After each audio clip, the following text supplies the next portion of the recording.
Sejarah Singapura. Dari tanah Melayu ke negeri milik etnis, Singapura dulu adalah tanah Melayu, Temasek, pulau kecil yang dijaga Sultan Johor Riau, bagian dari dunia maritim Nusantara.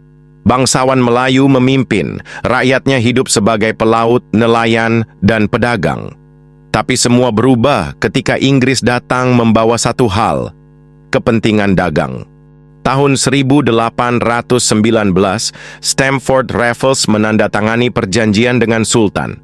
Di atas kertas, Sultan tetap berdaulat, tapi kenyataannya Inggris perlahan melucuti kekuasaan Melayu.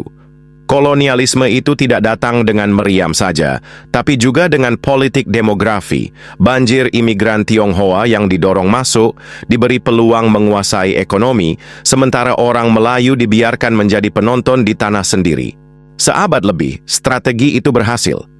Orang Tionghoa jadi mayoritas, punya uang, punya jaringan, dan akhirnya punya kekuatan politik. Orang Melayu tetap jadi anak tiri, disisakan pada pekerjaan rendah, akses pendidikan minim, dan sekadar jadi simbol budaya. Ketika Singapura berdiri sebagai negara merdeka tahun 1965, kepemimpinan Melayu yang berurat akar sejak ratusan tahun runtuh total.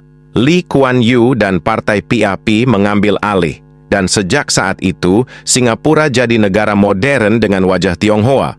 Orang Melayu hanya dibiarkan muncul di permukaan sebagai pelengkap konstitusional, diakui sebagai pribumi, tapi tak pernah sungguh-sungguh berkuasa. Singapura hari ini sering dipuja sebagai keajaiban Asia. Negara kecil tapi makmur, maju, disiplin, dan keras kepala dalam hukum. Tapi kalau sejarahnya disibak, terlihat jelas. Ini adalah kisah tentang tanah Melayu yang dipindah tangan, dari tuan rumah menjadi tamu, dari pemilik menjadi minoritas. Sebuah pelajaran pahit bagaimana kolonialisme dan politik demografi bisa mengubah wajah suatu bangsa. Kesimpulan, Singapura bukan sekadar kisah sukses ekonomi, tapi juga kisah pencabutan akar Melayu dari pusat kekuasaan.